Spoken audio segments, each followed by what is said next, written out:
ಕರುಣಿಕಾಯೋ ರಾಘವೇಂದ್ರ ಗುರುವೇ, ಕರುಣಿಕಾಯೋ ರಾಘವೇಂದ್ರ ಪ್ರಭುವೇ, ಕರುಣಿಕಾಯೋ ರಾಘವೇಂದ್ರ ಗುರುವೇ, ಕರುಣಿಕಾಯೋ ರಾಘವೇಂದ್ರ ಪ್ರಭುವೇ.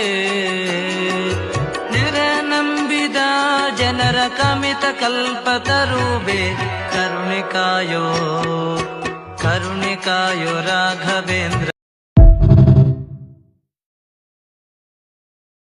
ದೇವರು ನಮ್ಮನ್ನ ಕೈ ಬಿಡಲ್ಲ.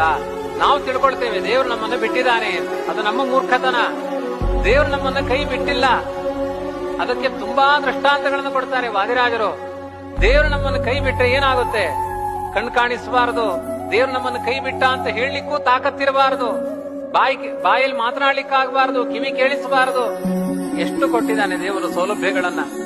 ಅವನನ್ನ ನಿಂದನೆ ಮಾಡ್ಲಿಕ್ಕೂ ಒಂದು ಶಕ್ತಿಯನ್ನು ಕೊಡೋನು ಅವನೇ. ಅವನ